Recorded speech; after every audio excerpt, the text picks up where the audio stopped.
જૂનાગઢના ગિરનારની ગોદમાં વસેલા એક નાનકડા વિસ્તારમાં એક અત્યંત ગરીબ પણ સાચા હૃદયનો ભક્ત રહેતો હતો. તે માતા ખોડિયાર અને માતા મેલડીનો પરમ ઉપાસક હતો. તેના નાના એવા ઝૂંપડામાં બંને માતાજીનો મઢ હતો.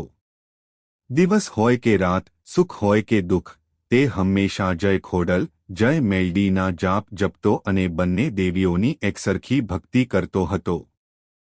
તે સમયગાળામાં જૂનાગઢ પર એક અહંકારી નવાબનું શાસન હતું. તે ડાકલા અને માતાજીના ચમત્કારોમાં જરાય વિશ્વાસ નહોતો. જ્યારે નવાબને ખબર પડી કે આ ભક્તના મઢે ભીડ એકઠી થાય છે અને લોકોની મનોકામનાઓ પૂર્ણ થાય છે, ત્યારે તેને ઈર્ષ્યા અને ગુસ્સો આવ્યો. તેણે પોતાના સિપાઈઓને મોકલીને ભક્તની ભક્તિ પર રોક લગાવી દીધી.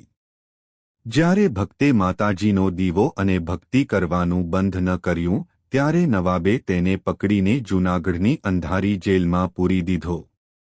નવાબે તેને પડકાર ફેંક્યો, જો તારી ખોડિયાર અને તારી મેલડી સાચી હોય તો કાલ સવાર પડતા પહેલા આ જેલના તાળા તૂટી જવા જોઈએ અને મને પરચો મળવો જોઈએ. નહીંતર સવારે તને ફાંસીના માંચડે લટકાવી દઈશ. અંધારી જેલના સળિયા પાછળ બેઠેલા ભક્તની આંખમાંથી ચોધાર આંસુ વહેવા લાગ્યા. તેણે આકાશ તરફ બે હાથ જોડીને પોતાની માવડીઓને અંતરનાદથી પોકાર કર્યો, હે મારી ભેળિયાવાળી